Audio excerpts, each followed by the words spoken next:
So in this video I'm going to be doing the Scrappy Tag 2017. I was tagged by Becky Bitting, and I am probably saying that wrong, my apologies, some time ago, the beginning of July, and I completely missed that video, so super big apologies for that.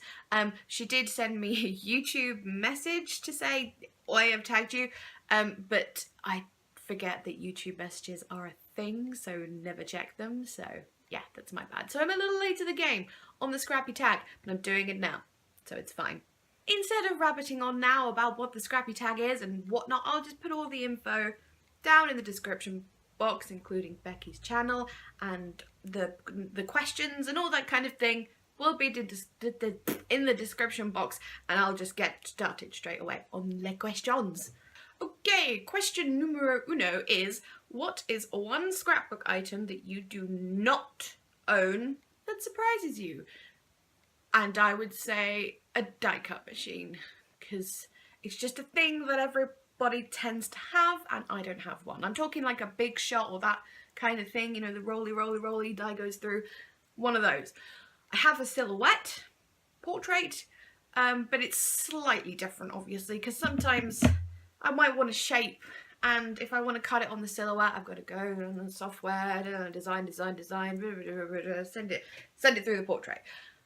Whereas a die cut machine would be grab the thing, rolly, job done. So yeah, that's one thing I don't own. I kind of want to, I kind of don't. It's a bit of a, but anyway, there you go. End of question one. Question two, if you were designing your own line, what 3 elements would be required?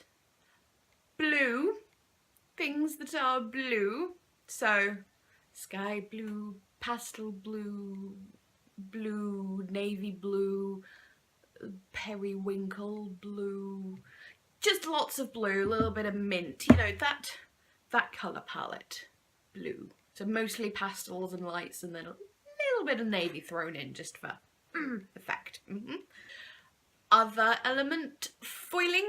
Yes, lots and lots of foiling, gold foiling, but also some silver foiling. I know, controversial, both gold and silver foiling, and not rose gold foiling.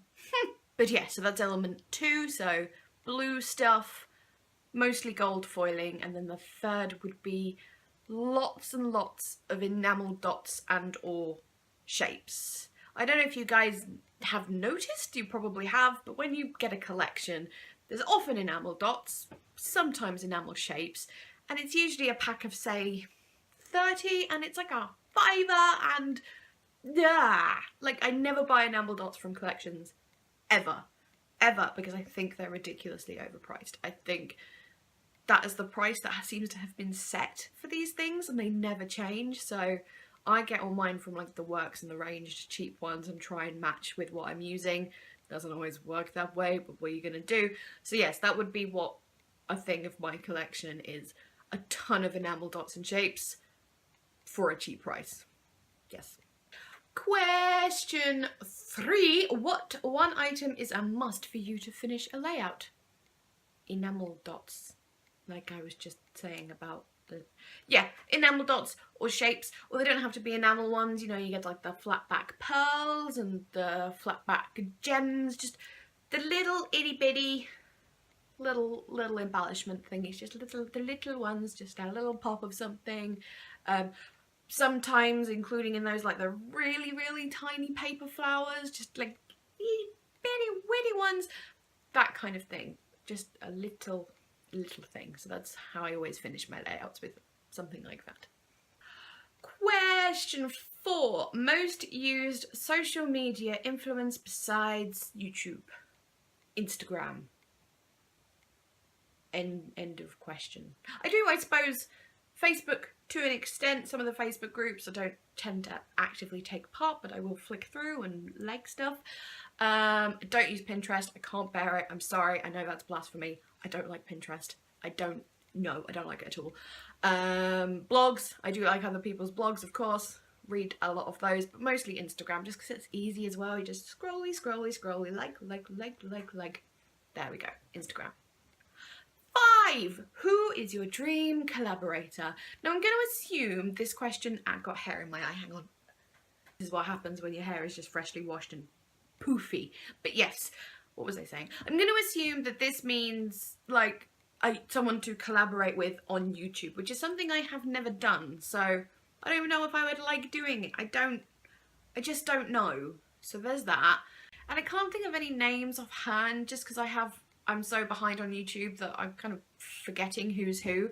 But someone, I suppose, who was kind of a bit more like me in personality and style. I don't know if that makes sense, but you know, bit different, bit of a weirdo, bit non-conformist, I suppose.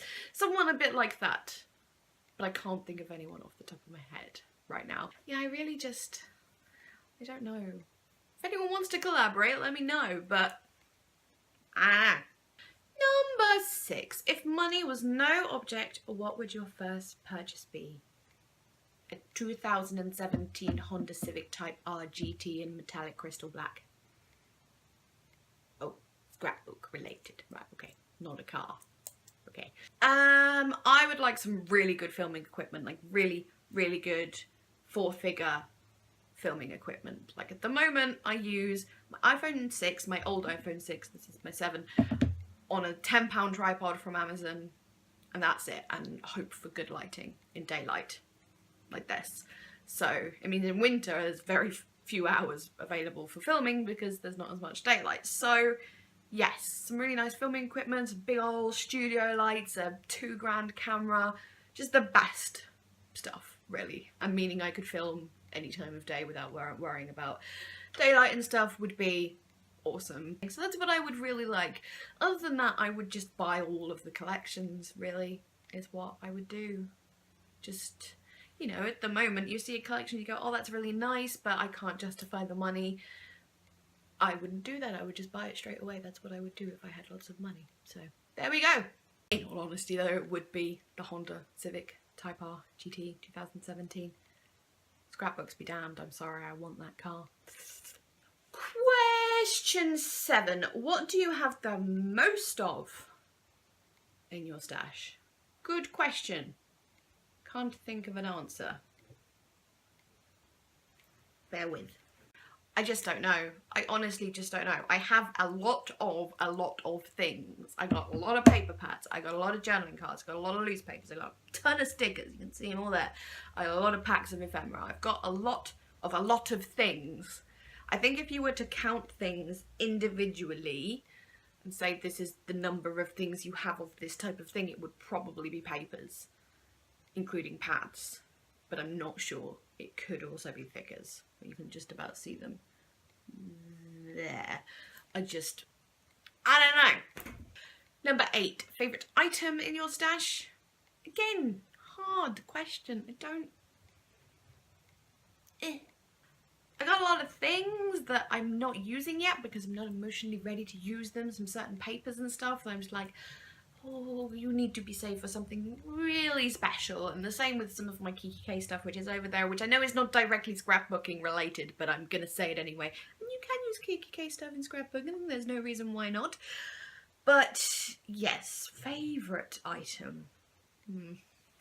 Also, favourite items change, so depending on things. I'd say my favourite items right now are probably my few rolls of recollections washi, because here in the UK it's not so easy to get hold of recollections. It's getting easier, actually. I would say it's getting easier, but for a long time it was gold dust. So now I have a little bit, thanks to my lovely friends Zoe and Alice. I have a little bit and I love it so much. And yeah, so currently those are probably my favourite items, but things change, you never know. Number 9, most used item. Double-sided tape. Is that a really boring answer? The true answer, like, that's what I use the most of, double-sided tape. If it's a non-functional thing that the answer is supposed to be, so double-sided tape is a functional thing, I would say either alpha stickers or like 6x6 or other smaller sizes paper pads to use for backing. That is what I would say. is most used. That's not double-sided tape. But double-sided tape really is the answer. I've said the double-sided tape way too many times. I'm gonna not say it again. Number 10. Where do you do your crafting? Right here. Where I am sat at this very moment. Right here. There is my desk. The tripod is currently on my desk. This is my chair. Right here. Even I can't make this question go any longer. Okay, number 11. Yes, 11. Layout or project you have been procrastinating on. I've got down there is the Prima Frank Garcia Saint-Tropez collection. I have sort of started a layout for it. I have gessoed the page because I wanted it to be gessoed for a certain effect. I have put some ink on the page doing the packaging technique, put some copper ink on it to match the copper elements in the collection. I've chosen my photo. Obviously I did that first, and that's all I've done so far. Oops. Like, I'll show you. One gessoed page with some colour. Well, it's not coming up very well. It's a lot darker and shinier in real life, I promise you, but yes, that's all I've done. And it's been sat like that in the little plastic thing for weeks. So, definite procrastination going on there. Okay, 12. Layout. Straight away or in a pile.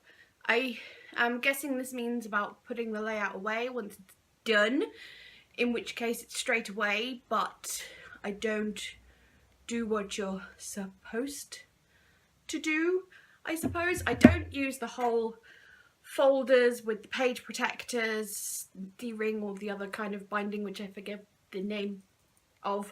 Yeah, I don't do the thing with the page protectors. I do old school coil bound scrapbook, stick it in.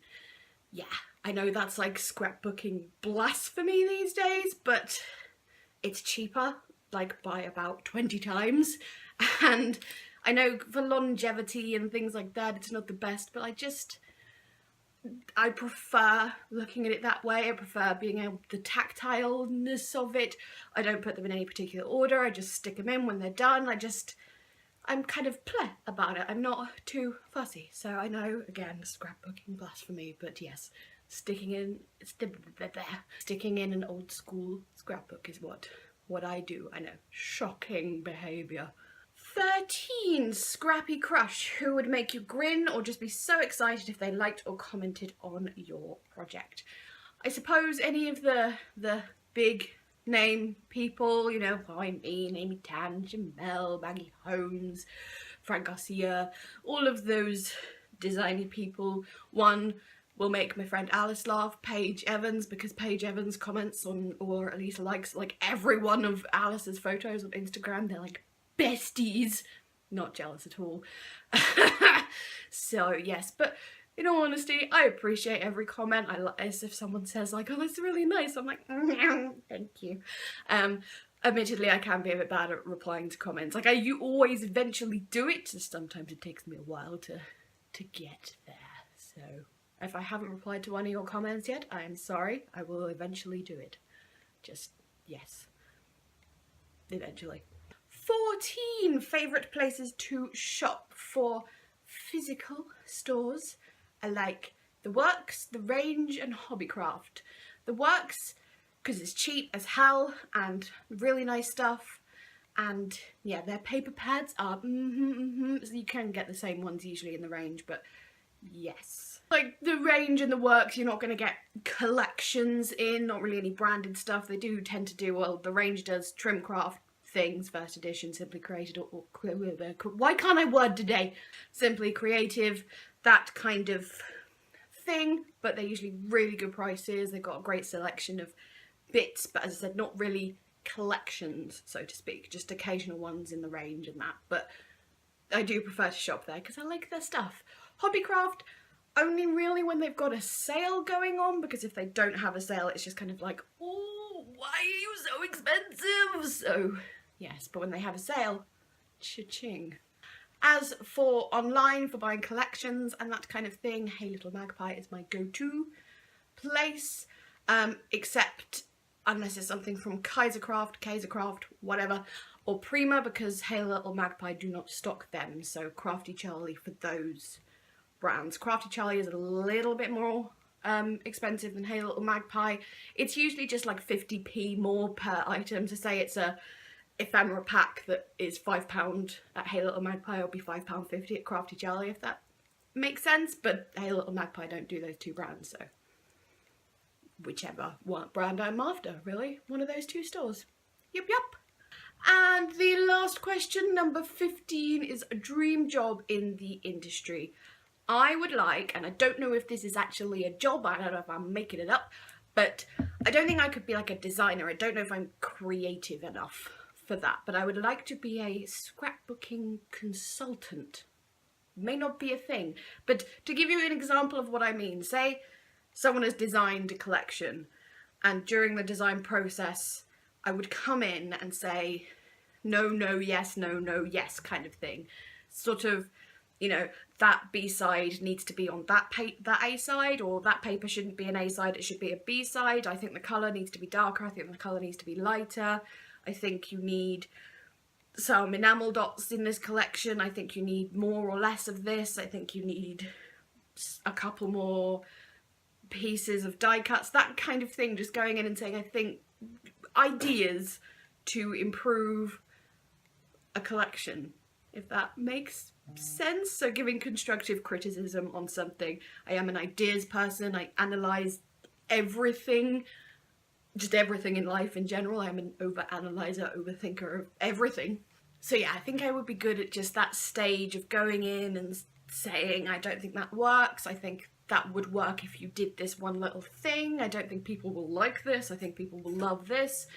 Yeah, I think I would be good at doing that, yes. So that's what I would like to do. So not necessarily a designer, but like within the design process, coming up with ideas. Yes, I would like to do that, please. Yes, any scrapbooking companies who may be watching this, I know you're not, but just in case, email me and I'll send you my CV. Okay, there we go. So there we go, that was the Scrappy Tag 2017. I will put links and everything, as I said, in the description box, so go check those out. As for tagging, I never know who to tag, so I will just say I tag my friend Gemma of Gemma Rose Crafts, the new Mrs. Silk. Congratulations again.